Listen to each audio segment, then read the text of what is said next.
Greenie, you know how to win at business? Tell me how. Show up early for meetings. That way everybody who's only on time looks like slackers. Well, I got a better way to win at business. What's that? Instant free nights at La Quinta Inns and Suites. You can show up with no advance reservation and redeem your La Quinta Returns loyalty points for a free night that same night just by using the La Quinta app. I feel like I'd win at business more than you. I'd cream you at business. Impossible. I'm undefeated at business. Go to LQ.com now and prepare to win at business.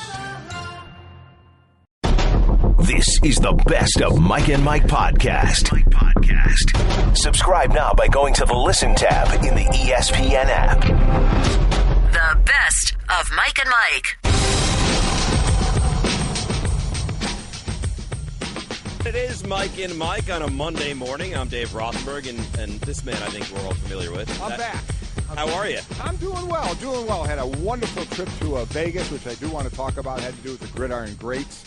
Mike Ditka and a bunch of great legends. Are you considered one of the Gridiron Greats? I do not consider myself one of the Gridiron Greats. No, I do not. Like Ditka, Golic. Ditka, you know who's there? Marv Levy, Joe Green. Those are Gridiron Greats. But it's a great thing that Mike Ditka has kept going for assistance for players who need it, and it was fantastic. I definitely will get into it on a bit, and then headed to South Bend for a little bit, and then moved the rest of my daughter's stuff up to Chicago. She works with the Bears now, so you've been all over the place. Yeah, it's been a moving around few days, and then I heard I was doing the show with you. You were disappointed. So Tell now, me the truth, no, honestly. I wasn't disappointed, not outwardly. My wife and I. Internally, your wife's a fan though. She likes me. No, she doesn't. She no. pretends. See, what my wife does, and I hate to say this to anybody that my son Mike works with, whoever Mike is going to work with, she kind of befriends them and builds them up to make them feel good. She doesn't like you. I don't know if you know this. I'm actually a star maker. Yes. Now, there's not much I can do for you at this point. Well, I was just hoping. Can you help me? I'm going to work my magic with you, but I took Mike under my wing. Yes, you did. Look at him. Right. Like you must at least feel like you owe me a little bit of debt of gratitude. None at all, but okay. Okay. Mina Kimes under my wing. Right. Look at her. Fantastic. You had something to do with that, you think? Something to do? Right. I mean, I was the original. You were in the same room with her and Mike at some point. Is that it? No. They all came through the byproduct of the Fantasy Focus show on Sundays from I know you've worked with Mike a lot, so what exactly have you done for him? Look at what he's done. Who's hosting this very show on Thursday morning? Yeah, well, he is. Yes. But so is it? Would he like ask you questions and break, and would he try and learn from you, or was he just trying to get away? I think my wisdom just drips off, and he was able to pick up little nooks and crannies of it and look at. I mean, he has a show. Yeah, he does. Who has a national show? Michael Jr. He does. Okay, and that's partly or you think mainly. So? I think mainly because of me. How much percentage of credit would you take for that? 74. 74%. Yes. Look, he's somewhat talented. Yes. But I think that I would take a large portion of that. Mina Kimes, how much of that?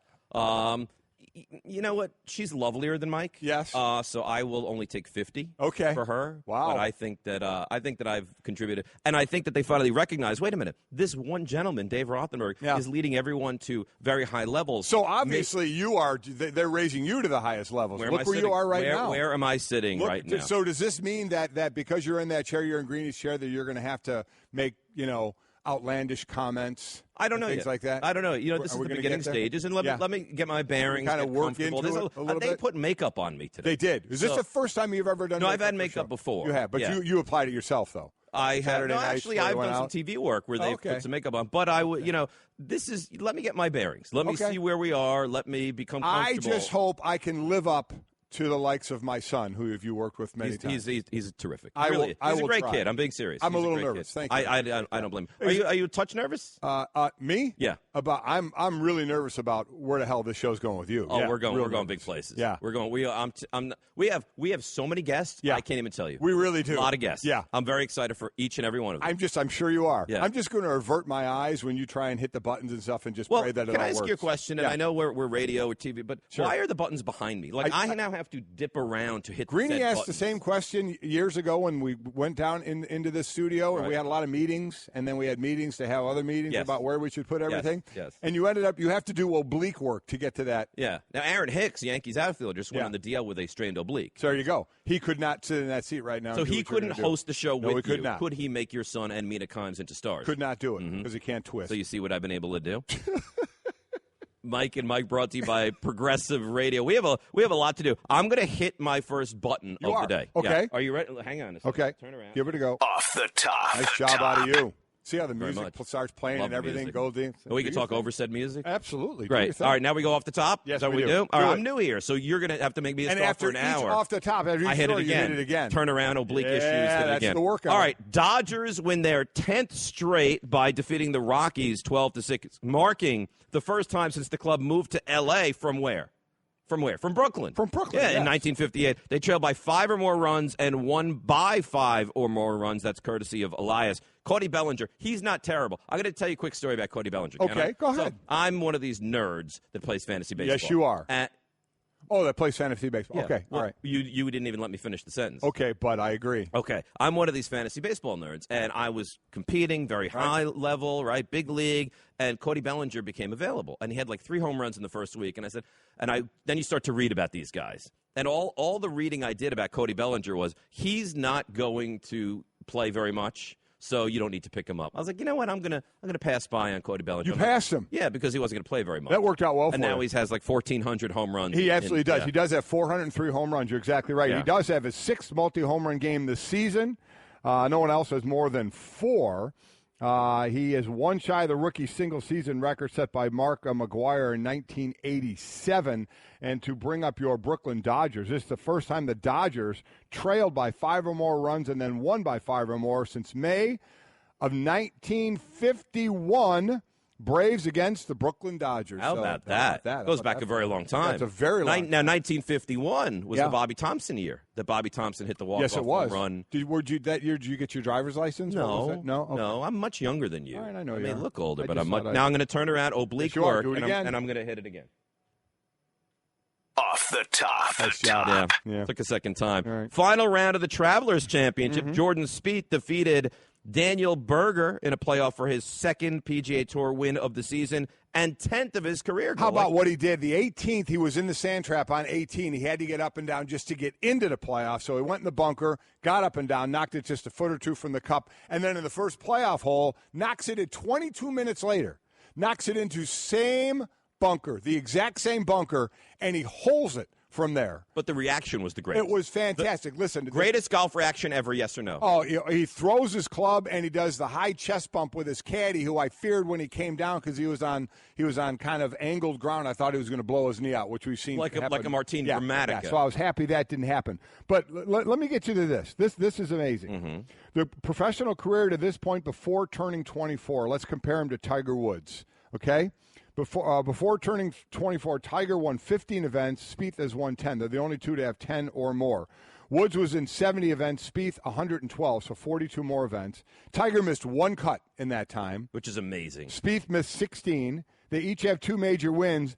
Tiger Woods won $11 million in that time frame, and Spieth won $30 million. Because he was in 42 more tournaments overall. Right. But really impressive what he does, what he did there. And it was a great tournament here. It was right here in Connecticut at the TPC, and they had great weather, great turnout. What a way. That's like hitting the game-winning 3 is what that is. Oh, that's holding it out of the bunker. It's unreal. The only thing you could say that would make it bigger is if it was in a major. Right? Yeah, it's exactly. You do that in a major. Without a doubt. And that you are now in the history book. Justin Thomas tweeted before that shot, he said, I wouldn't be surprised if he holed it out of the bunker, and he did, and it's pretty impressive. Good way to How end the many tournament. shots do you think it would take for you to hit that? Out of the bunker, I would have to throw it. I can't hit it. No, but like if you 1,200, 1,500, like what? It's probably a little high, over 100. Over 100. Are you a decent golfer or no? I shoot mid-90s drunk or sober. It doesn't matter for you. No. So you might as well be drunk. No. And most of the time I am. Really? Yeah. Like how often are you out there on the I only golf 4 or 5 times a year. And usually at charity events inebriated. playing a scramble. And usually by the 3rd or 4th hole, I am scrambled. So what's a good score? Are you like a 90? Mid-90s. That's not bad. That works. Right? It's fine by me. I don't care if I get any Does better. it strain the oblique, like me turning around? Strains a lot of hitting, things. Yeah, no, I'm sure it does. All right. I'm doing it again. Do it again. Yeah. Off the top. You like that? I'm very good at it. Very talented skill with the index finger. NBA awards will be announced Monday night, highlighted by the culmination of the MVP race between James Harden, Kawhi Leonard, Russell Westbrook. That's very exciting. Yeah, so we finally get the NBA awards show. Yeah. I mean, we're almost into next season. We're getting close to free agency. We had the NBA draft. But if you remember, the season could have ended last Sunday. If you remember, that's the key thing. Do we remember that's the end of the season? Do we remember the season? I like what they're trying to do, Dave. I do, as far as having their own night. You saw hockey had it last week. The NFL has had it. So I get it. You just start to wonder, is it too late after, the season or not? We're going to talk to Mike Conley Jr. from the Grizzlies, about the show tonight. I think it's a great idea. I think it's cool, and that's the big race tonight is Harden against Kawhi Leonard against Russell Westbrook. I think Westbrook is going to win it. I think it has to be Westbrook. Well, as we go through the show, there's a bunch of great stats about all three of them. But I do like when they have award shows. This seems to be so late, though. It feels like we're going to next year. Is this the first one? I think it's the first one for the NBA, right? Yeah, and doing it at this late, they had to wait, obviously, until everything was over, yeah. But, the season could have ended last Sunday. Then you have the draft, then you have – they didn't realize it was going to be such a – that's true. Right? I do like it, though. I do like when they try and do you know what I heard on the way in today? What'd you hear? I heard the phrase, and you may not know it. I don't mean to put you on the spot. A gentleman's sweep? I don't know what that is. They were saying, like, it was a gentleman's sweep. Who had the gentleman's sweep? The NBA sweep? Finals was a gentleman's sweep. I don't know what a gentleman's sweep. That means it goes 5 games? Why is that that's really? the I've never heard dumbest that thing in I've my ever life. heard. What is the... I would never use that at all. I've never heard that before. Yeah. We should eliminate that from the We should. We can look it up first what it is before we mock it. Yeah. I think that we probably should do that. Mike and Mike brought to you by Progressive Insurance and, of course, Shell Pennzoil Performance and 1-800-Flowers.com. What do you on Twitter? ESPN Golic? Yeah. It's at ESPN Golic. Yeah. And I'm at Rothenberg. Well, there you go. Easy enough, right? We're very easy guys. We are. Yeah. Do you think we're like low-level guys? Like it's just we're almost Cro-Magnon? Like it's just we're that easy? Well, we look it. There's no doubt about that. But I have makeup on. That's which true. I You think look good. You as well. Yeah. Yeah. Like after you came out of makeup, I was like, oh my god. Yeah. Now I see. Yeah. Now I see what. Got to hit the button one more time. Hang on, button. Off the top. There you go. This is the long one now. Yes, it is. This is according to ESPN, our good friends right here. Cavaliers pursuing Paul George will contend for Carmelo Anthony. That's according to Mark Stein and Chris Haynes. Cavaliers continue to pursue a trade for Paul George and will be a leading contender for Carmelo Anthony's services should Anthony secure an offseason buyout from the New York Knicks. That's according to league sources. Of course, the mess obviously out with the Knicks. I mean, what's going on now, the whole Porzingis thing when they were talking about a trade and that whole deal that went on and Phil Jackson continuing to get destroyed. But will they buy Carmelo out? And then what's the best position for Carmelo? But there's Paul George, after Jimmy Butler goes to Minnesota to be back with his old coach again. The talk is about Paul George and where is he going to go in that 1 year before he signs with the Lakers. I said all along, Dave, if I were the Lakers, I wouldn't be offering a ton to get him right now, fearing that he'll go someone else for a year and not still want to come to L.A. You wouldn't offer anything, like a lot for him. If I were the Lakers? Yeah. No, not if you're the Lakers. If you're someone else thinking you're no. If I'm Cleveland, I'm making that deal. I figure I got 1 or 2 more years. If everybody thinks LeBron is going to leave, which I wouldn't mind getting into because I can't believe some of the stuff I'm hearing. Cleveland needs to load up to try and make that run at Golden State while LeBron has the few years left of him being at the top of his game. So I'd like this move. If the talk now is Kevin Love would end up in Denver, Paul George in Cleveland at the 3-way deal. So I definitely think it would be a good thing for Cleveland. Do you buy into this? Because I'm a Knicks fan. You want a minute to make fun of me? Oh, it's Do you need horrific, a minute? But you have to. That's okay. I'm from New York. Yeah, I grew up a Knicks fan. I'm a Knicks fan, passionate Knicks fan, very frustrated Knicks fan. I can't imagine for the life of me they're going to buy out Carmelo Anthony. Everyone has this. They're going to buy him out. They're going to buy. Why would you buy him out? They've made horrific mistakes before. So if they really want to just start new and really get it going, just buy him out and let him move on and start building with the new draft picks and with Porzingis and see where you're going to go. I don't know. All right. What everyone's now talking about is brought to you by Jersey Mike Sub. Be a sub above. You know what else I got to tell you? What's that? Mike and Mike presented by Progressive Insurance. You want to hear the guest list for today? I'd like to. All right. Do you have a minute? I do. Okay. Very good. Mick Conlon, 645. He's on the big Pacquiao card. Pacquiao horns. Yes. It's coming up July 1st. Australia. Right here on ESPN. Yes, in Australia. You think fighting in Australia, being serious now, is like, what's the time difference there? It's like a full day. It's a lot. So do you think that's coming from anywhere else to go there is a big issue for these guys with the time difference? Oh, I would imagine they'd get there in plenty of time to get used to it. But still, I mean, and the toilet water goes the different direction. When you flush it, it goes the other way. That would throw you. That would throw me off more than the time. Yes. Yeah, it would throw me off. So, you'd be 27 hours ahead. Yeah. Not an issue. Flush the toilet. Toilet water goes the wrong way. You're completely taken. All right. Well, we should ask Mick Conlon about the toilet water. Yeah. Should 6:45. Yeah. Brian Windhorst 7:30. Mm-hmm. Mike Conley Jr. 8:00. Stu Gatz 8:30. Phil Mickelson 9. Mark Stein, 9:30. All phone guests join us on the Shell Pennzoil Performance Line. If you miss any of those guests, you can listen to all 4 hours of Mike and Mike on demand in the ESPN app. How about that? Lot going on. All right. NBA rumors now in the NBA. You know what I like about the NBA and what they do is there's never downtime. And the NFL has kind of found a way to make this very relevant as well. Without a doubt. Not only not a downtime, but I think this is more – people are getting more out of this time of year than they were the regular season and the playoffs. Regular season, yeah. You know what? I think you might be right. These particular playoffs. These playoffs were they were rough. They were horrendous. So there's a lot of great stuff going on right now. Yeah, and I love it. I mean, we it's relevant. We are starting July next week, right. And people want to talk NBA. I think the NFL has done a great job of that as well, where the season ends and then free agency kicks in, and now we're already. Then you get the draft, then you get mini camp, and all of a sudden you're like, wait a minute, the NFL is here, and it's great. NBA has done an amazing job. They have. They absolutely have. Going from the draft to now, free agency starting July 1st, and a lot of it has to be with who's involved. You got to have big names involved. Is Carmelo going to get bought out? You have Blake Griffin and Chris Paul going to opt out. So they're going to be free agents. Do you see them leaving there? I see Blake Griffin leaving there. Do you understand? But if they're, I know the money they're giving up. We're talking about $200 million. Yeah, and I think Blake may leave there, and I don't know if the Clippers would be all that upset about it if he were to end up leaving. There was a time where Blake Griffin was considered a star. You don't think the word there. Well, anymore. Look at how much he gets nicked up now. You got to think about that. You're getting older, even though he's not old. You're getting older, and you're getting nicked up more and more. You're going to give out 2 max slots. That's a tough call. So I don't think he ends up in the Clippers. I think Chris Paul may end up back there, though. The talk of him going to San Antonio would be very interesting. Because I love odds. Are you an odds guy? I don't mind them.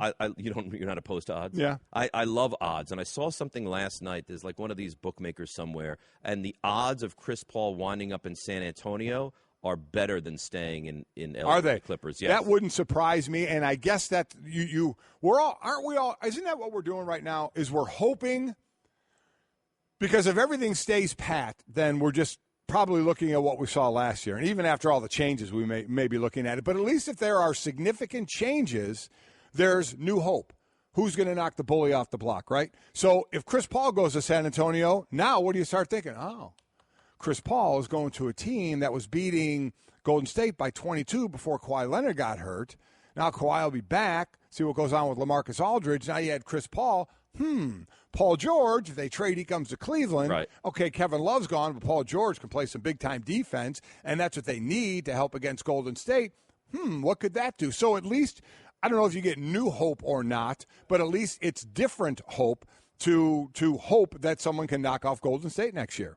If Chris Paul were to go to San Antonio, I still give them no chance. I give them no chance. No chance. Golden State right now, in my mind, is so far and above anybody. They had a gentleman's sweep. Whatever a gentleman's sweep is. Yeah. So I don't look at what San Antonio did in Game 1 and say they would have won that series. But you do have to kind of wonder. They were smoking Golden State in Golden State, until Kawhi got hurt. So. That again is that's one game. No, I know. A half of one game. I know, but Dave, that's all we have to hang on to. You're right. We have to hang on to any little bit we can. That's like the saving grace from the entire postseason. Right. Yeah. Mike and Mike, presented by Progressive Insurance. We'll compare rates for you so you get the best deal, even if it's not with us, saving you time and money. Now that's Progressive. Call or click today. Arash Markazi said he expects, Golic, that the Clippers will keep both Griffin and CP3. the expectation for the Clippers is, they feel that they're in a good spot. Both those guys are still training at the facility. Both those guys have not really let them know that they're on their way out. They plan to opt out, but they have not let them know that, like, we are done with the team and we are moving forward. So they will both get a max contract offer from the Clippers, which is more than they could make anywhere else. The question is, have both of them kind of had enough with Lob City? Have they felt that they've hit sort of a ceiling, and do they feel like it's time for them to move on? And so the Clippers are cautiously optimistic they will be able to get both guys back, but we'll have to wait and see how that turns out. So that's another team that you look at and you say, when you talk about hope, for them it's, okay, if they keep that group together, it's hope they stay healthy. But I don't think even healthy that group is going to beat Golden State either. But I guess you'd have to say, do you have a better shot keeping them all? And then the rumored thoughts that I wouldn't mind getting into at some point of LeBron ending up in L.A. and Jerry West going to the Clippers with his only job trying to get LeBron James to go to the Clippers, and then the report coming out saying that whoever, I forgot who did the report, had it on a great source, a close friend of Jordan, that said LeBron will never be a Clipper. He'll never play for the Clippers. So I never even thought about, my whole thought when we talked LeBron L.A. was the Lakers. Yeah. To him to go to the Clippers no. Like the redheaded stepchild. According to this report, that there's no way he's going to go to the Clippers. I even question the reasoning of going to L.A. that we can get into as well. But that's what we're doing. This is what we're doing, Dave. All these moves, hope. Paul George to Cleveland, can they get him closer to Golden State?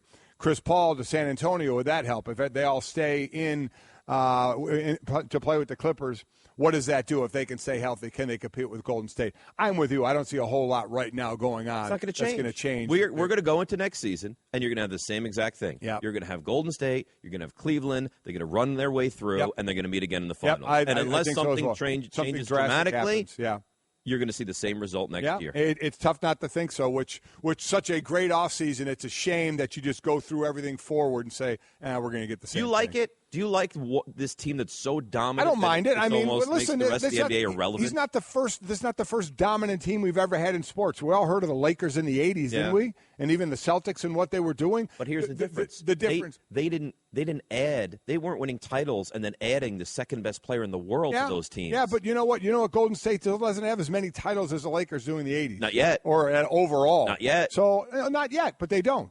And those that think it's going to happen for 5 to 7 more years, I think they're nuts because that team's not going to be together. You think they've won their last title? No. But they're not winning for 5 to 7 more years. This team's not staying together that long. Would you be shocked? What would you put the over-under at for them to win titles? 2.5? I'd say they could maybe get to 3.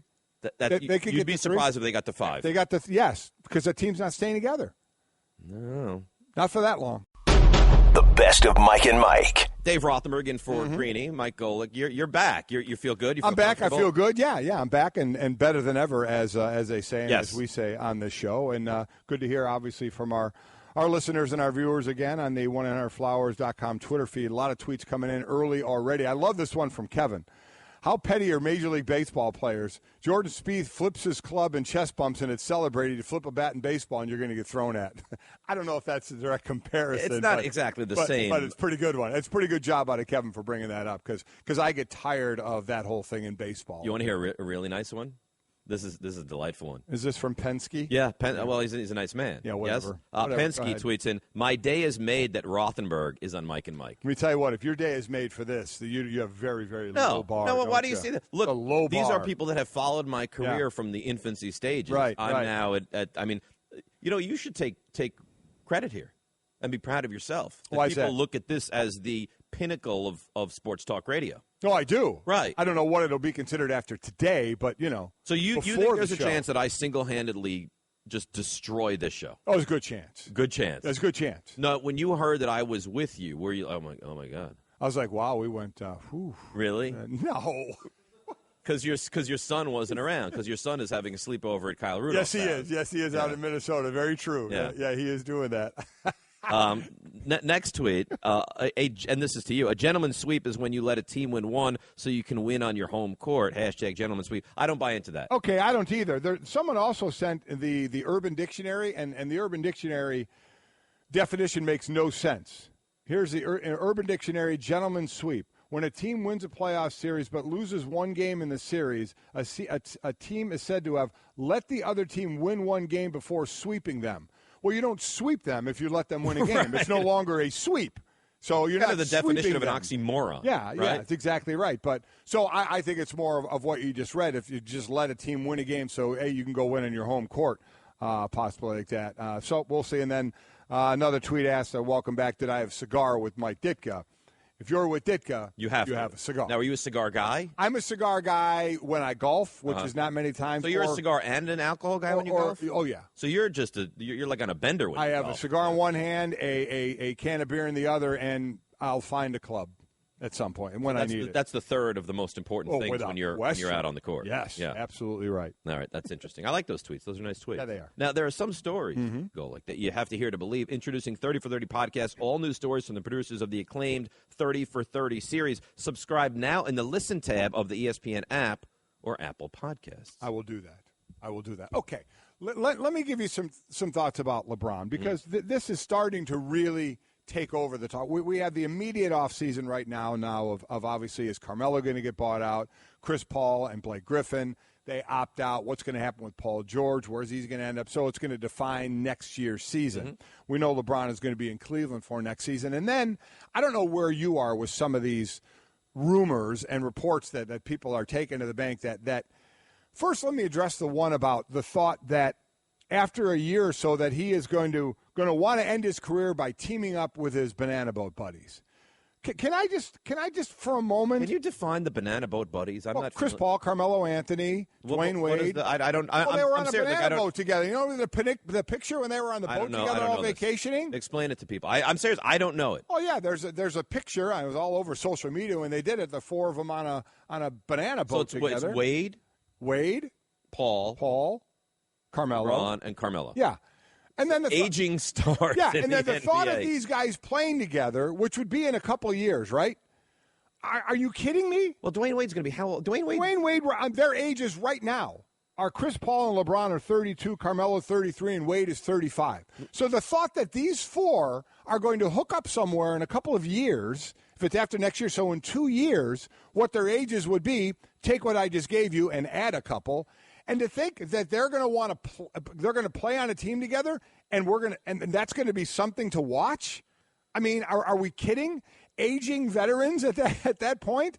I mean, come on. Are we really seriously thinking that that's going to be a team in 2 years? No. And that's going to be some kind of, oh, my God, how magical is this going to be? It's going to be sponsored by like a nursing home. These guys are going to be ancient in 2 years. It will be ridiculous. I'm sorry, ridiculous. And then the thought that LeBron after next year is going to opt out and go play with the Lakers because he's coming to the end of his career. He wants to be the Hollywood guy. He's got the home in Hollywood. I'm thinking so now.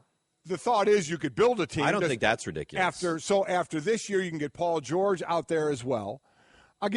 I'll say this year, okay? Next year he's in Cleveland. The year after, okay, he goes to the Lakers. Paul George is in the Lakers. Lonzo Ball is in his second year, or third year, or whatever it's going to be. You think they contend with Golden State? Well, let me just ask you this. LeBron James is 34 years old. Let me ask you this. If Lonzo Ball's really good. Okay, we don't know. But LeBron doesn't need to decide this now. No, Let's he doesn't. just say Lonzo Ball's really good. Let's just say Brandon Ingram, who, I mean, nobody even remembers who he is really good. Mm-hmm. Let's say Julius Randle is a nice player. Let's say they add Paul George. You don't think that's somewhat attractive? And I'm not saying done deal. My God, can you hit your knees and ask for any more hope? Let's say that this guy's good. Let's say that this guy's good. Lonzo Ball was just the second pick in the draft. I don't think I'm going out on a limb saying. So in 2 years, he's going to be the best in the league. No, but what happens if all of a good? sudden he's going to be good enough. I know we don't have to ask his dad that all of a sudden they're good. And we're only talking about LeBron. I mean, they're for a year or so to try and contend. No.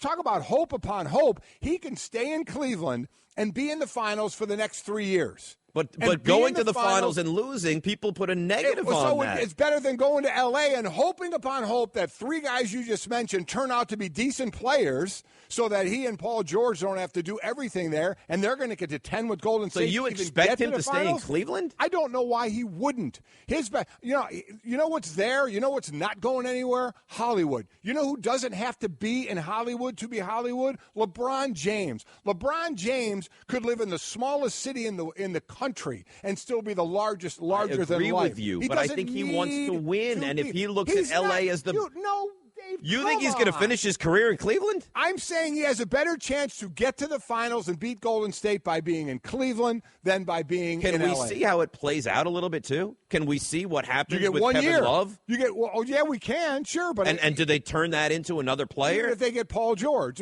Kevin Love for Paul George, that will be what goes on. Okay. If they get Paul George, so they get closer. Let's see. We have to see where the year goes. Do you think they're winning a championship if they put Paul George on I don't. that team? I don't think they are. But they're not. You never know what may happen with Golden State. You have to wait and see. But then to bank on, boy, can Ingram be good? Can Lonzo be good? Can Randall be good? Boy, I hope so. And oh, by the way, LeBron will be 34 at the time. Have you seen? LeBron is 32 now. Yes, he is. If you didn't know how old he was and you watched him play, you'd say he's 25.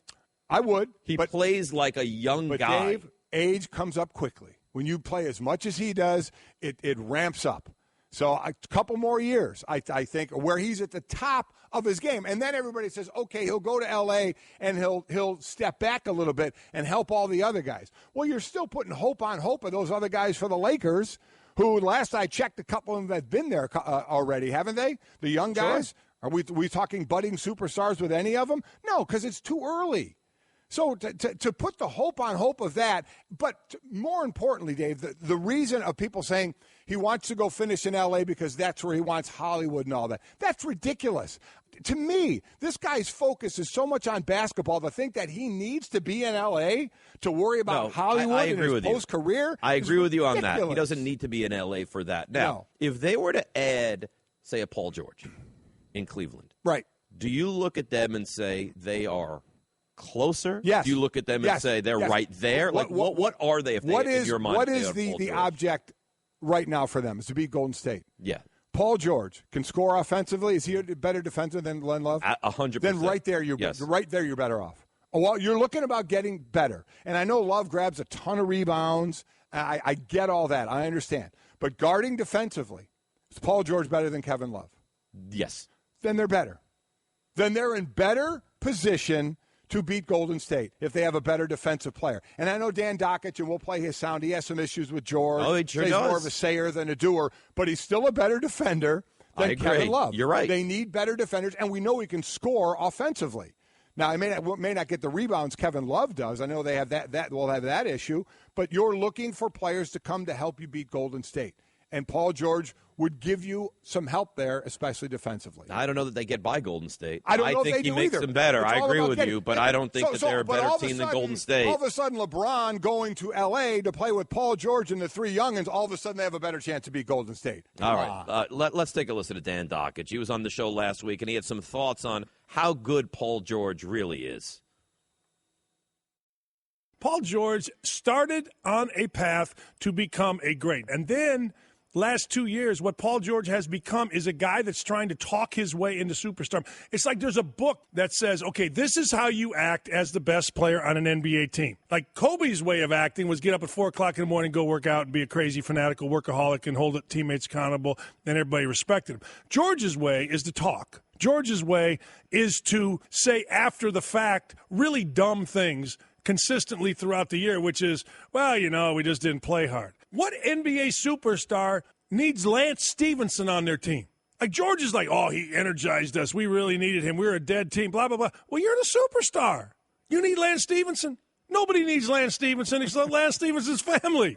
Paul George is a talker, not a doer. He's a nice player that people around the country like a heck of a lot more than those that watch him every day. I get what he's saying. We'll talk more about it. The bottom line, though, if he goes to Cleveland, he doesn't have to worry about being the superstar of the team. Clearly true. So he doesn't have to worry about that. But I still don't think it puts them close to what Golden State puts them has. Closer. And that's closer. We'll get into it. Would you rather have Paul George, LeBron James, Kyrie? Yes. Paul George, LeBron James, Lonzo Ball. I'll get back to you.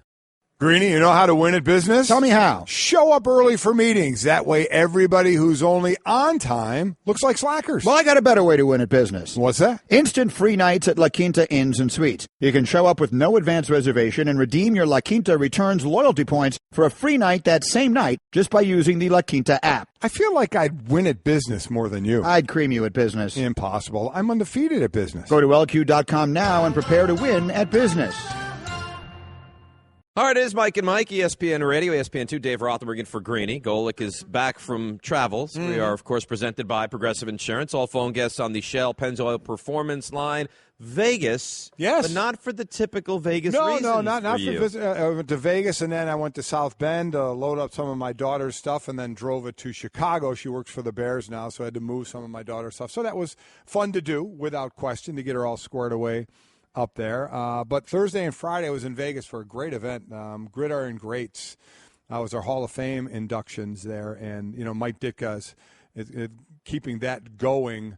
I've been going since, I believe, 2005, 2006 area. And Gridiron Greats in their assistant fund and what they do in helping former players. Really, I've been a part of, and I'll explain my connection to them, but of what they were doing, but to really see some of the former players that they've helped and some of the people involved. Joe Green is there, Marv Levy is there as well, and some of the great people that they were honoring there as well. It was very, very cool to see. And just the talk, David, really opened my eyes even more to helping out those that came before us and helping out those in need. And along there's the After the Impact Fund, which involves the military as well. People who are, have issues after being in the military. And there's a great facility in Jacksonville that puts those two together, former players and former military personnel working together. They found that those two entities working together really work well together. So they do that. But also the Gridiron Greats, the Assistant Fund, in helping players who need help, whether it's physically, whether, other things going on in their life monetarily, if they need help or their families need help. It's just great that they're helping there and to work hand in hand, and that's what needs to happen. We all know there are some people that have issues, so to work with the NFL, to work with the NFLPA, to work with the NFL alumni in what they want. And Mike Ditka has always been a no-nonsense guy. And he's basically like, listen, people need help, we help them. And these are our teammates, our brothers on the field, And like I had said, if one of your teammates falls down on the field, you instinctively just reach a hand down and help them up. And that's what we need to do. And that's what I saw a lot of these people doing, just doing that and reaching and helping them up where they need to be helped. And they have great partners as well. I call them teammates. And one is where that helped me a lot, Premier Stem Cell and Wellness Center. I went to Colorado for them. They're going to open up one in Scottsdale and others, in fact, this week, and then others as well down the road. I had stem cell twice on my shoulder, twice on my knee, gave me the ability to be able to work out and stay healthy as I can. I mean, they're a partner, they're a teammate that's reaching down and helping players get back up. So there's a lot of people that are helping and doing that. And my thought was, we need to do this. Should be instinctual. We should just want to help and have people along with us, like Premier, that want to help people as well. To not only do it now for those, but to show the players of today. I just talked about Derek Carr making $125 million, and a lot of these guys make a lot of money. But I don't care how much you make, there are still things you can have problems with down the road, from a health side to family side, that you need assistance with.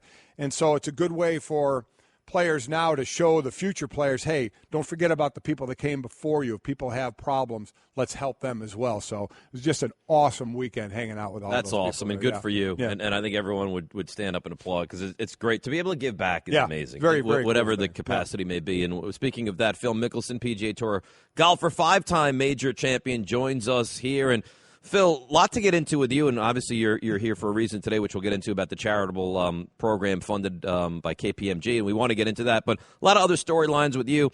When it came out that you weren't going to play in the U.S. Open, there was kind of this massive, what kind of a decision is this, and how could he go to his daughter's graduation? And I thought to myself, how could he not? Yeah. It seemed like such the obvious thing to do, but how important was it, and how great was that day for you and your family?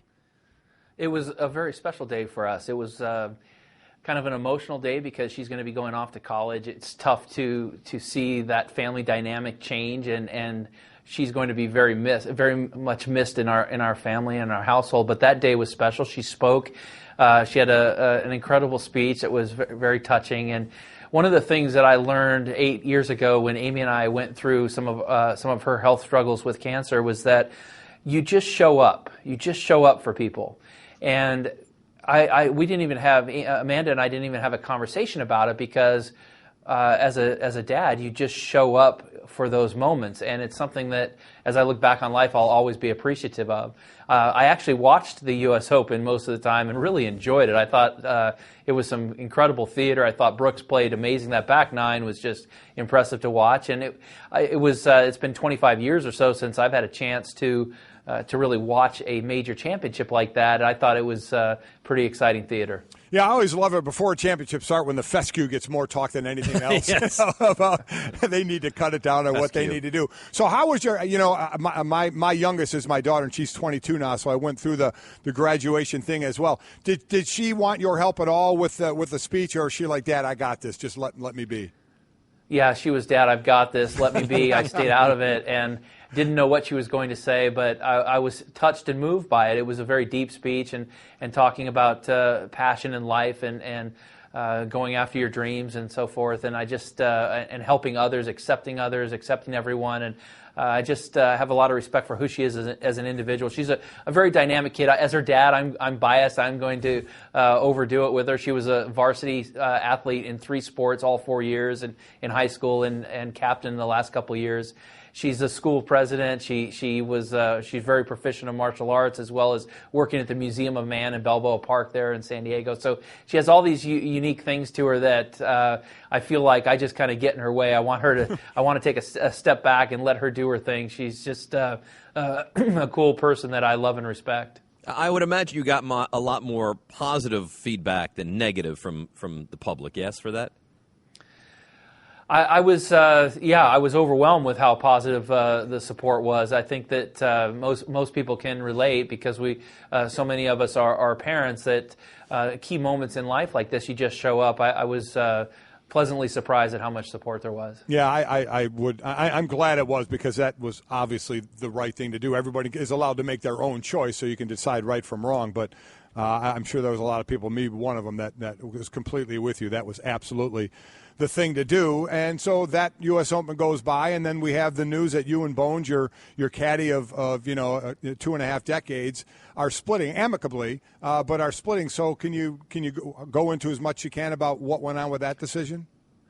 Well, I think that the way Bones and I feel is that we're just very fortunate to have had 25 great years together, and we would have liked to have ended at the U.S. Open this year because we started in 1992 at the U.S. Open, but really our first event was the qualifying for that U.S. Open in Memphis. So we knew at Memphis it was most likely going to be our last tournament together, and so it was a bit emotional for us, even though we hadn't let anybody know.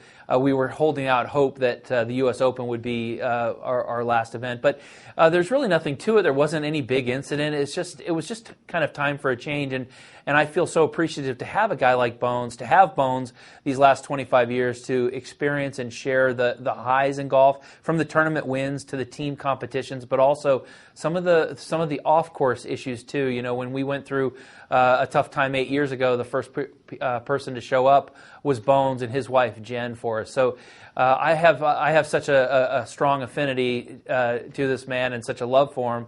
But conversely, one of the people that I love, like, and respect the most in this world is my brother Tim, and this is going to give he and I an opportunity to spend time later in this year, which I'm excited to do as well. So I'm appreciative that the last 25 years took place and that I had a guy like Bones to share it with, the ups and the downs on and off the golf course.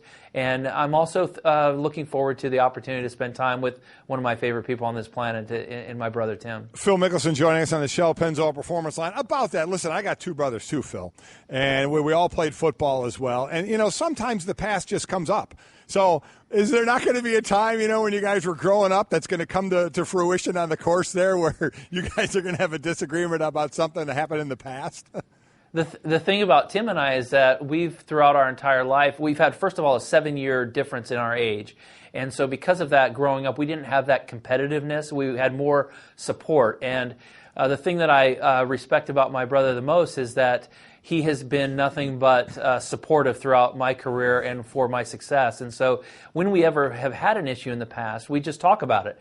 And it's a very simple and easy resolution. So we've in his 40 years, we've never really had a disagreement that we couldn't talk through. So again, he's one of the people that I love and respect the most. And so we haven't had as much time together as I would have liked. He moved to Arizona. He was the head golf coach there the last 5 years or so, 5.5 years. And when he moved to Arizona, we didn't spend as much time as we had when he was living in San Diego. We would play golf together, grab meals together, and just see each other a lot. And so I've been a little sad that I haven't been able to spend that time with him. And now he's been managing John Rahm, so I've seen him a bunch more out at tournaments.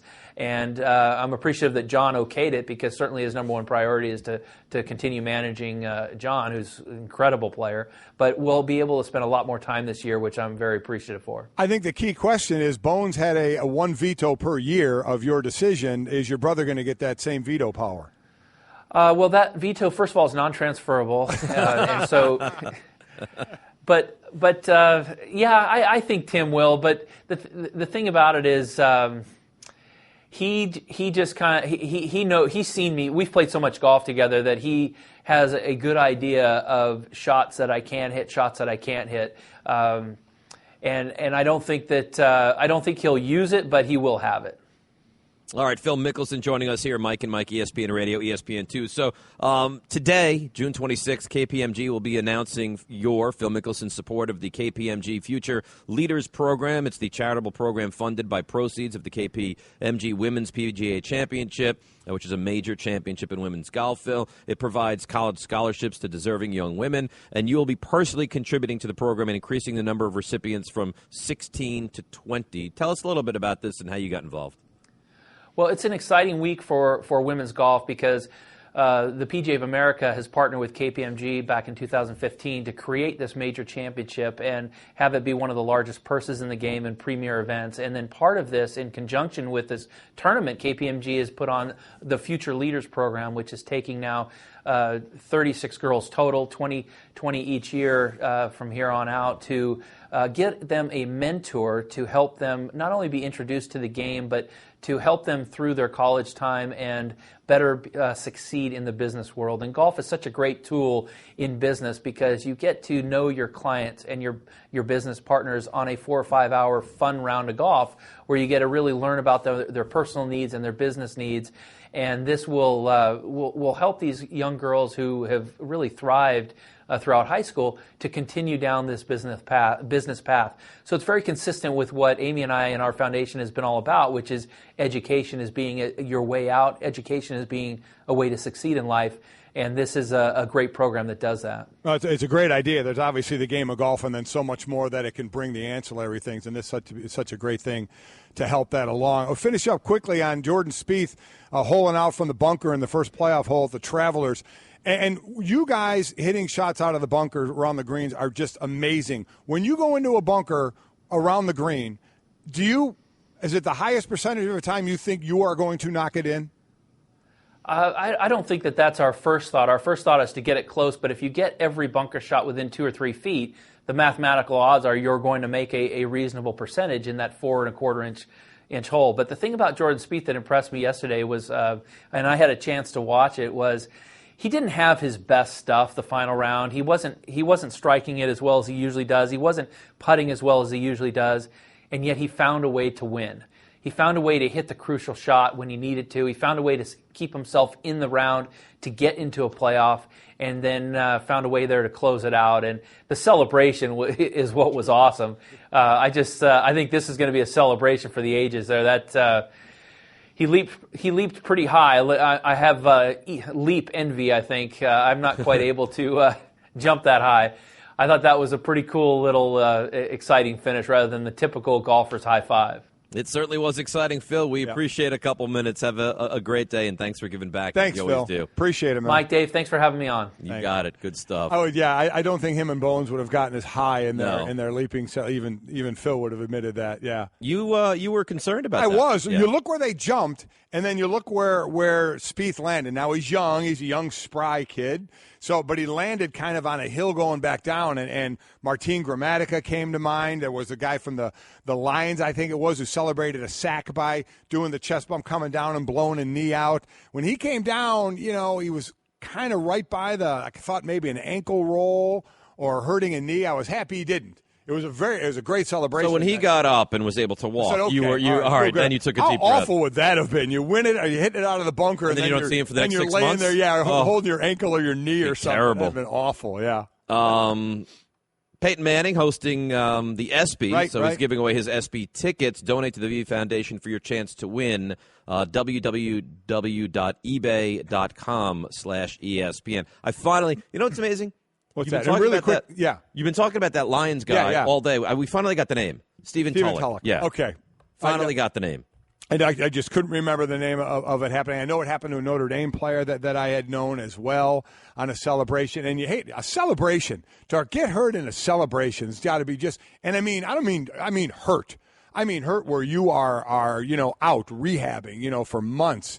Just to be absolutely brutal. So I'm certainly happy that when you were playing, is there the best or worst injury that you remember? From a celebration? Yeah, or just from like a you got hurt doing this? I don't. The only injury I remember, the last night we had training camp at Westchester University when I was with the Eagles, and we'd live in the dorms. And the last night of camp, we decided to have a water gun fight. And it was basically offense against defense. So that day, we made trips to the local toy stores and bought them out of their water guns. So none of the children could have water guns. Exactly. Right. So not only were we doing water guns, we were filling like trash bags. You know how when you're at the top of say you're 5 floors up and the staircase and you look down, and you have a hole through there? Right. Well, we'd fill up trash bags of water and drop them like bombs as well. And we'd bust into rooms with the water guns. It was offense against defense. Okay. And it got pretty aggressive. Was it physical or was it just? No, just water. Right. But I mean, we were rolling around, getting after it, thinking we knew what we were doing. Well, some guys didn't want to play. Some guys just weren't. And those playing. are the guys that you made sure were involved. Well, we did. So we broke into one of the rooms of a wide receiver, and he was sleeping. The lights were off. He was sleeping, and we just absolutely smoked him. Absolutely smoked him with the water gun. Yes, weird. Did he go crazy? He got up and he ran at us. And he tore a hamstring. And when he ran at us, he ran into the corner of the desk with his thigh. He ended up getting a thigh contusion where he had to miss some time. And that next day, when we were leaving camp, we had to do some running. Yeah. Yeah, because that happened. Was he an important cog to the team? Yes, he was. So coach was not happy. Not happy at all. He was down for a few days. Didn't miss, games or anything, but was down. So luckily, but yeah, that as soon as that happened and he went down, we were like, ooh, okay, this isn't going to be good. But yeah, so that's the worst injury I saw from playtime or celebration type thing.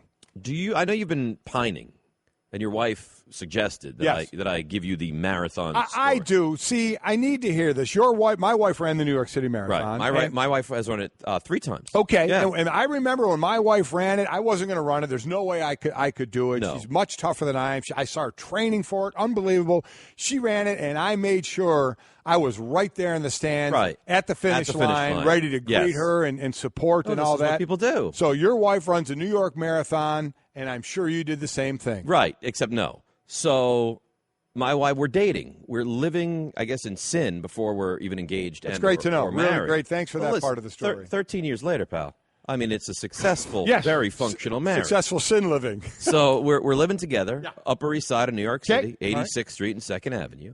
And she says, the big day. Now, I don't know why they do this marathon on a football Sunday. Mm-hmm. It seems really cruel. Beginning of November. First Sunday in November. It's ridiculous, but they do. That's right. Football Sunday. It's a pretty big thing. Like it's a big thing. Listen, and I'm not saying don't run. Okay. I'm just saying I don't know that I'm going to be completely involved in the marathon festivities. Now, let me just set the scene for my help in this story. The day before, you go to the big Jacob Javits Convention Center, right, to pick out your number and all the things that go along with it. I went there. Okay. Very supportive. Right. Held her hand. Mm-hmm. We had a carb-loading dinner. Mm-hmm. Right. This is what you do. Held her hand? Listen, don't pick on the story. So okay. So you had a carb loading dinner, which you benefited from as well. Listen, I think that's obvious. Okay. Right? So she says. So right now you've done nothing that just benefits her. Took her to the Javits Center, hand holding, picked out the number. Okay. Again, you've done nothing to support her at this point. She says, "Listen, this is great. I can't wait for tomorrow. I can't wait for you to meet me at the finish line." It is very cool, by the way, watching your I'm sure loved it is. run like I did my wife. I can only imagine. I imagine it probably is. I'm sure it is. Yeah. And I said, "Wait, finish line?" She said, "Yeah, you're going to be there at the finish line." I said, "No, it's the Giants are playing the Jets. This is Sunday, November, whatever it was, 2003." I said, "There's no chance I'm going to be at the finish line." And she looks at me with this pathetic, like, puppy dog look, like, yes, you're not gonna. She should have punched you. And then she I imagine the wheels are turning. She says, I'm gonna. This guy's gonna propose to me. Yeah, I'm gonna marry him. Yeah, he's not gonna give up a football Sunday. Yes, I said to her, but here's what I will do. I got you for this. I said, I will, if you're quick enough, I'll get over to First Avenue. If you get there before 1 o'clock, I'll meet you there, and I'll say hi. And she says, what? She married you after this? She says, you'll meet me on the corner of First Avenue? I said, but you have to get there before 1, otherwise I'm not going. Do you realize what a bad person you are? I'm starting to. So she does it. She gets there 12:52. So she finishes a marathon and hustles just to get this one spot because that's the only way you'll meet her after she ran the marathon. Corner of 86th and 1st, 12:52, met her. She stops for a few minutes. I give her a hug, give her a kiss, said, you're doing great. And then I have to do my own marathon back to the apartment to watch the Giants-Jets, which is clearly the most important thing of the day. You are a horrible person. There's more. She finishes. She runs. She gets to Central Park. Mm-hmm. There is no one there for her. Not one soul. Yeah. She has to take the bus. Cross town from Central Park to our house. She's on the bus with people who have family that have flown in from Texas, Arizona, and they say to her, sweetheart, where's your family? He's home watching football. She comes in, like toenails have come off. You know the marathon. Oh, yes. Toenails have come off. She goes, I did it. I go, if you could give me a minute, the Giants had a 2-touchdown lead. It's now a tie game. Give me a minute. And she says, what is wrong with you? Now, the Giants won the game, so I said, listen, what can I do for you? She's like, I'm done with you. Oh, absolutely. She should have been done with you right then and there. Do me a favor. Don't talk to me the rest of the night. And now, listen, you have the marathon story. I cannot believe that she still married you. I mean, it's unbelievable. You now have the marathon story. You love it. How good is that story? No, it's horrible. And I have hundreds of them. You're a horrible person. Horrible. You really think so? Yes, without question. That's a horrible thing to do. But in a funny way. No, not funny at all. Oh. Just horrifically bad. The best of Mike and Mike. Well, Dave Rothenberg in for Greeny. Mike Golic's here. You're feisty this morning. You missed the show. A little bit with the whole LeBron going to L.A., and a lot of people are going to say it's because I grew up in Cleveland, I don't want to leave Cleveland. It has nothing to do with that. It's more about how does LeBron want to finish his career? You know, he wants to finish with championships, and his best shot, I think, at championships, he stays in the East in Cleveland. You know you're going to get to the finals. You have a way better shot to win a championship when you're actually in the finals. Yes or no? All I want from you is a yes or no. LeBron spends the next 3 years at a minimum in Cleveland. I'm going to lead toward yes and not buy all the I'll probably be wrong because of all the reports. Everybody think that they're realistic reports that he's going to leave. But true or false? LeBron James' better chance of being the next 3 years in the NBA Finals. Being in Cleveland for one of those three? Yeah. All of those three. Or being in L.A. for two of those three. So you upped my yes or no with a true false? Yeah. I will say true. I forgot what he. Yeah, I wasn't following it as. He's got to be in Cleveland to go to the next 3, right? Yes, I would agree with that. If he goes to the Lakers, the chances diminish. Mike and Mike, ESPN Radio, ESPN2, presented, of course, by Progressive Insurance. All phone guests on the Shell Pennzoil Performance Line. Fill in the blank. Yes. You ready for a little fill in the blank? Let's get Brought to you by Mahindra Tractors and Utility Vehicles. Mahindra USA, the world's #1 selling tractor. Let's go. The Cavaliers potentially landing Carmelo Anthony would be fill in the blank, Michael. I'd say a piece of the puzzle. You get a scorer. Okay, it depends. You're not getting him instead of Paul George. That's not doing you any good. You need some defensive help, and that's what Paul George could bring. You get Carmelo, you get a heck of a scorer, another big scoring option outside of Kyrie and of LeBron. So it'd be another piece of the puzzle. You know what it does? The Cavs potentially landing Carmelo Anthony would be irrelevant. Carmelo Anthony is not a very good player anymore. He can still score. He's slow. Cleveland wants to run up and down the court. I don't think it does a whole lot for Cleveland. And if you don't add more than Carmelo, there's no way. Completely agree with that. There's no way that they're going to be a team that's at that level. All right. Blake Griffin and Chris Paul opting out means blank for the Clippers. Wow. Would it be nervousness? If you're a Clipper fan, do you want them both back? I would like Marcellus. I'm sure Marcellus Wiley is a monster Clipper fan, and I'm sure I've not been on social media for the last 4 days, not a lot, of what he would think about this if he would want both these guys back, or if he's ready. He's the perfect guy to ask. Are you ready? I think to what move happens on? is you become irrelevant if you lose them. You become completely irrelevant if you lose these. You know two guys. you're going to until you rebuild back up. So do you try? If you could only keep one, who are you keeping? Chris Paul. Yeah, oh, question. I don't know. But here's the thing: does Chris Paul agree to come back if he's losing Blake Griffin? I know. And that's your $250 million question. I think Serena. John McEnroe had some interesting comments about Serena. Said she'd be 700th ranked in the men's game or lose to the 700th ranked best men's player. Serena would be ranked blank if she was playing against This isn't men. a cop-out. I have no idea. Yeah. I don't know what John McEnroe said, 700th ranked player. I have no idea what that person looks like. I have no idea what the 300th ranked Do they player. rank to 700? Yeah, I think they do. Are there 700 professional men's players? Oh, yeah. Yeah? But I have no idea what the 100th ranked guy. But I know Serena would have trouble beating, the guy. A lot of. Serena's not top 100 on the men. There's no way. No, she's not top 250 on the men. And it's not a knock on her, Mike. No, not at all. It's very difficult to answer a question like that. Jordan Spieth holing out from the bunker to win the Travelers was awesome. That was, was hitting that dagger 3, that game-winning shot. Like you said. If that was how about if that was at the Masters? Look, you're going to see that highlight for years. If that's at the Masters, you would take that to your grave. Unbelievable. That was, for me, sensational. Yeah, it was sensational. Fantastic. Completely agree. The highest level Tim Tebow will reach in baseball is? Do you think he gets to Double-A? I don't know. Yeah, I guess. Would you say Double-A? Hembo, real quick, you think he gets to Double-A? He will, just based on his exit velocity and his chase rate. Stop with the exit velocity. Mike and Mike, ESPN Radio, presented by Progressive Insurance, reminding you that if you want to get in touch with us, tweet us at Mike and Mike through the 100flowers.com Twitter feed. Nothing makes a summer, birthday, or anniversary more magical than 100flowers.com. Right now, when you order a dozen multicolored roses for only $29.99, you get another dozen absolutely free. Go to 100flowers.com/ESPN. We didn't talk about game shows. No, we're going to get to that. You promised me? Yeah, all the great Card game Sharks. shows that are out now. Card Sharks. Do you remember Card Sharks? Oh, absolutely. What Aaron Rodgers just did on the $100,000 pyramid. Love it. I mean, I love these game shows. You're listening to Love Advice with Leanne. Caller, you're on the air. Hi, Leanne. Longtime listener, first-time caller. Why, in your professional opinion, do you never take my calls off the air? Is this Carl? Yep, it's Carl. I mean, we had a few dates. Everything was great. I thought, Well, when you switch to Geico, you could save a lot of money on car insurance. Okay, awesome. You should call them. I will. Geico, because saving 15% or more on car insurance is always a great answer. My wife tweeted in, and she said, don't listen to ESPN Golic, Dave. I'm a fan of yours. I tell you, she's been I a fan said for a she long just time. said that nicely to anybody my son works with. To kind of help What you didn't boost them realize up. is years ago she actually invited me over for dinner. Yeah.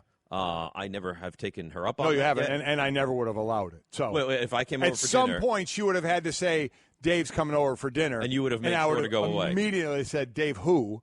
And then she would have said, Dave Rothenberg. I would have said, hell's to no, he's Wow. not. So you just dislike me. Pretty much. Okay. Well, that's terrific. I mean, I'm one of those guys. I like the honesty. I Okay. respect the honesty, no matter how hurtful, in fact, it may be. Do you like Brian Windhorst? I love Windy. So Windhorst you like, Rothenberg you don't like. Come over for dinner anytime. Great, of course you can. ESPN NBA insider Brian Windhorst joins us right now on the Shell Pendula Performance Line. Brian, you're very well liked, and that's certainly a step in the right direction. Paul George, I mean, where's he going to wind up? And I know it's premature to even ask you that, but how close were we to Paul George winding up on Cleveland, or are we still there? I don't think it was very close. The Cavs are in the game very late Thursday night after the draft, Kevin Pritchard gave a press conference. He's the president of the Pacers, just took the job. And it was a remarkable press conference. In all the hubbub that happened in the league, I don't think a lot of people saw it.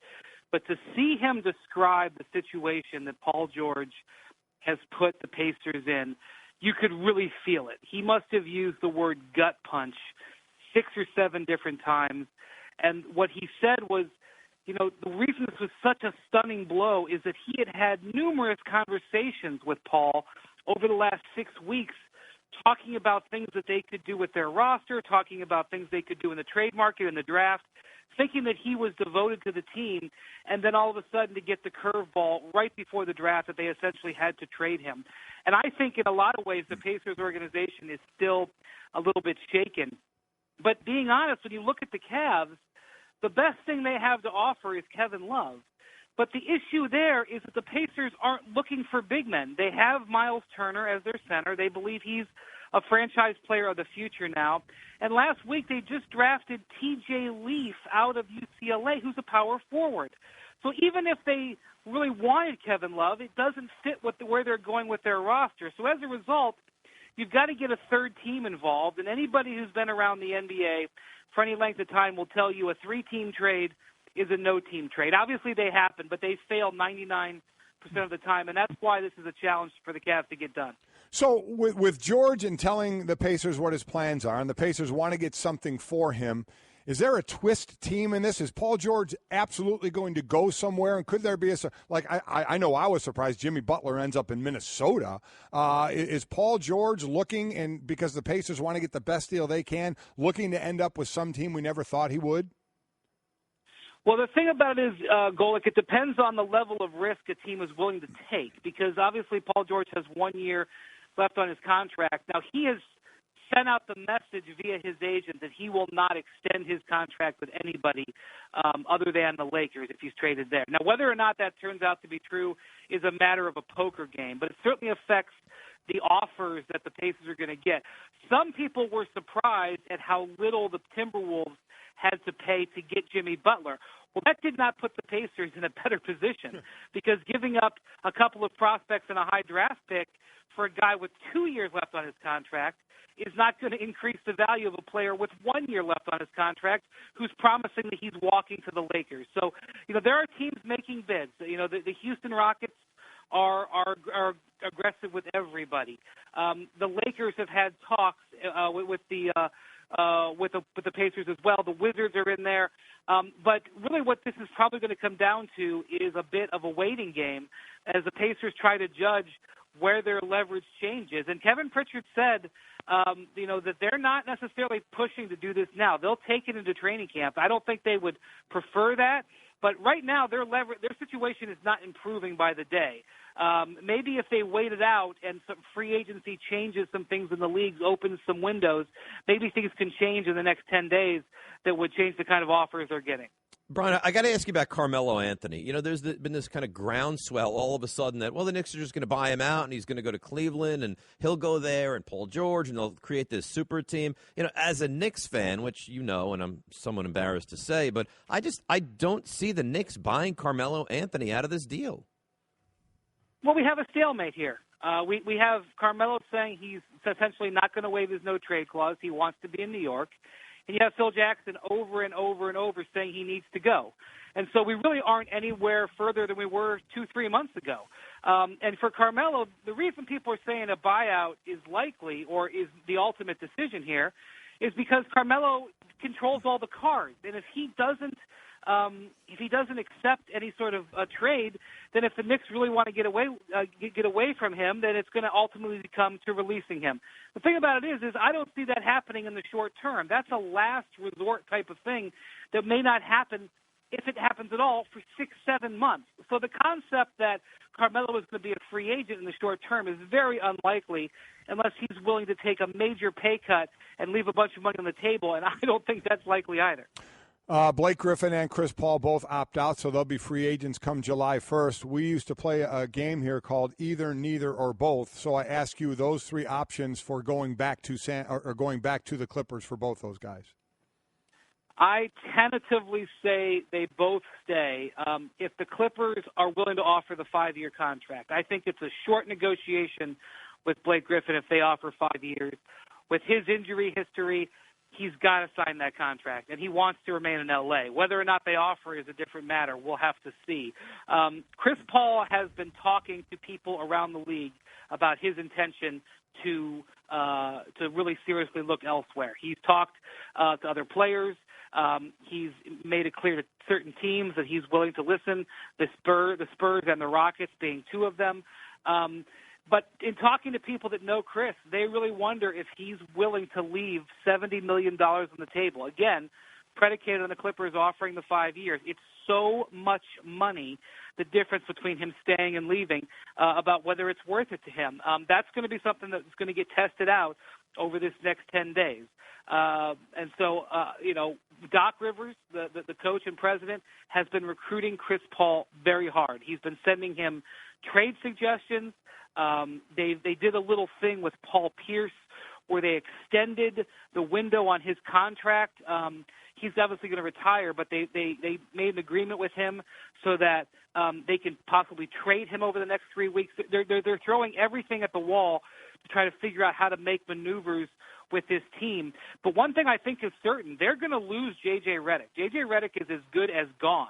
And so forget about Chris Paul and Blake Griffin. As they look at the team and Chris Paul evaluates things, that basically means Austin Rivers is their starting two guards, that he's got to choose to play next to. And I don't know if he wants to play in the backcourt with Austin Rivers as a starter day in and day out. These are all things that the Clippers are trying to deal with as they head towards July 1st. NBA awards show tonight. It seems late because the season seems like it's been over for so long. But I love the idea of having their own night and the whole deal, and the fashion police are going to be interesting out there tonight. As far as the MVP, I had been saying Harden through most of the year, but I got to believe it's going to Westbrook. You think that as well? Yeah, Westbrook I think is going to win. The interesting thing, Golic, and frankly when you do it this close to free agency, this is a risk. Both James Harden and Russell Westbrook are going to finish 1-2 here in the MVP tonight. And then both of them are going to get offered contract extensions in the next week. Do both of them take it? Do both of them bypass it?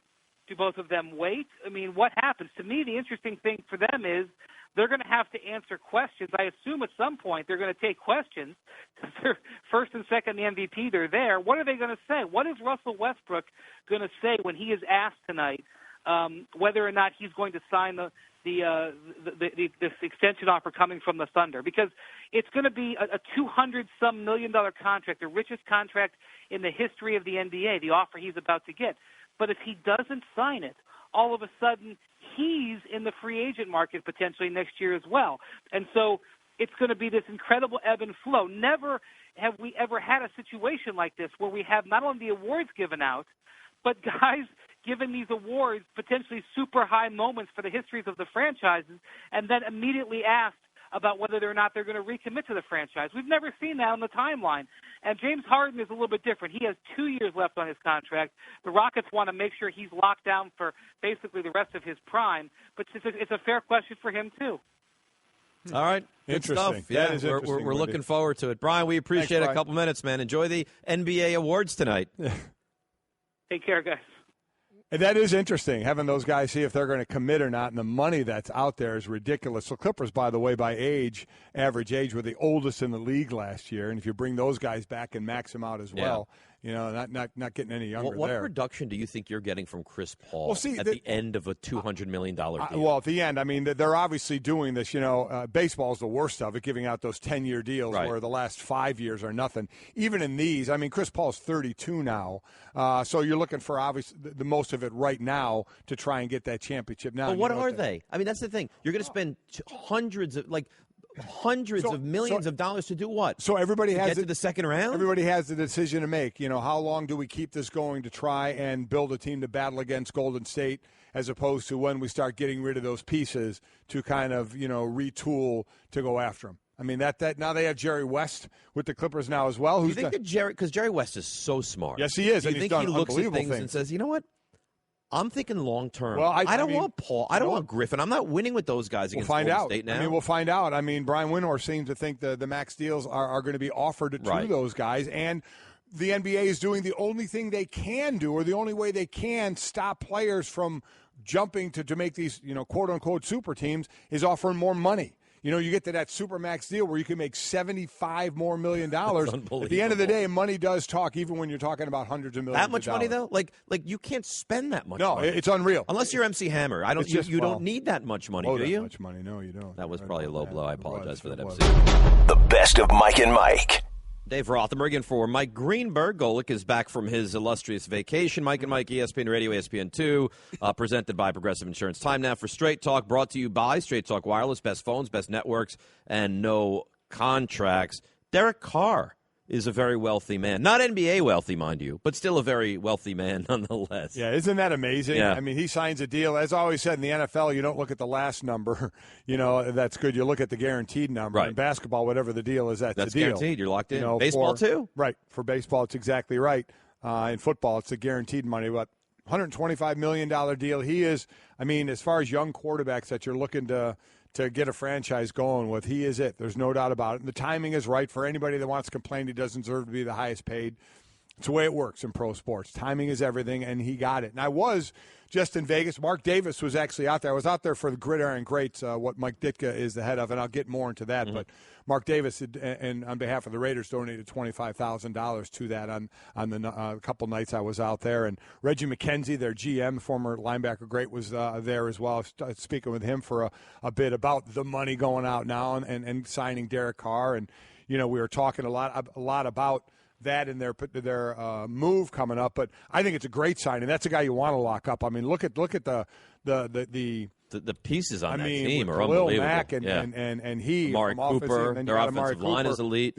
I was talking a lot about that with the GM Reggie McKenzie and that O-line, and just how good and big they are, and how sexy talk of the O-line. You never talk about them, but last year, O-lines were talked about a lot in Dallas and in Oakland. Tennessee's O-line come along, and others as well. And then there was a whole lot of talk, a lot of media there to talk about the move from the Raiders, to Vegas, and how excited they are. Let's go there. First time for Straight Talk, brought to you by Straight Talk Wireless, best phones, best networks, no contract. So after you were done with the Gridiron Greats and you were doubling down on everything that you could at the casino, how much excitement is there in Vegas about the Raiders? They're very excited. Not only NFL, NHL, the Golden Knights are starting there. They had the expansion draft. And when I was driving there, the people taking us around were showing us where everything was going to be. And yeah, everybody there is very excited. I think it's great just for the fact that we're past the stigma of Vegas and Sin City and gambling. And, Reggie and I, again, Reggie has played years in the league, because one of the things I had first said when everybody was like, oh, my God, football players going to play a game in Vegas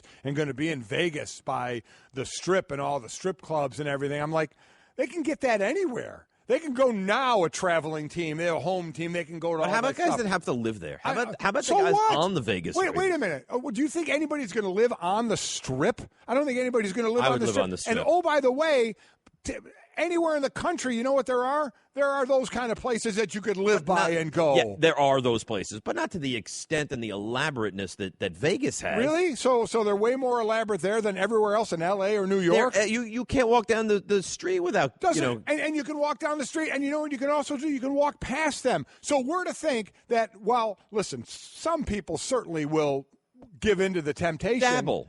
Okay, but then you know what? That's on them. You're a professional in whatever you are a professional in. You're going to just succumb to that and get yourself in any kind of trouble? Please, to think that if you have a team in Vegas, all these guys are going to get into trouble. If they can't handle it and be a professional, that's on them. That's on nobody else. I think it's ridiculous to think that all hell is going to break loose. The NFL was so opposed to going to Vegas forever. They were. And now all of a sudden, I'm glad they're over it. Let's go to Vegas. I'm glad they're over it. I'm glad we're over that stigma of, oh, my God, everybody's going to succumb to all the bad there and the gambling and everything. First of all, let's legalize all the gambling. It's ridiculous that it's not. There's so much, way more times illegal gambling, the amount of money than legal gambling. Make it legal. It should be legal. And I'm just happy we have pro sports in Vegas. And they are very, very excited. Now, it's always a bummer when a city loses a team. Like St. Louis loses a Rams. It is. I'm not exaggerating. Like, if that were me and that were the Giants, I think my life would change irreparably. One thing I think you're going to get, I think you're still going to get a lot of Raider fans. Now, Just Raider go to fans, Vegas? Yes, Raider fans are countrywide. Now, Raider fans in Oakland, for those, it'll be interesting for the ones in Oakland that will make the move, the flight or the drive or whatever they're going to do to go to Vegas and make a weekend out of it. I have no idea, but I think it's going to be great for visiting teams, fans coming in. And go on a vacation to Vegas for a weekend. I agree. Okay, keep your eyes closed. Okay. I want to show you my first ever painting. All right. Okay. Open your eyes. Oh, that's a lot of colors and shapes. So be honest. What do you think? Well, I like how if you switch to Geico, you could save hundreds of dollars on car insurance. Oh, yeah, that's true. Yeah. Here, why don't I hold your paintbrush while you call them? Geico, because saving 15% or more on car insurance is always a great answer.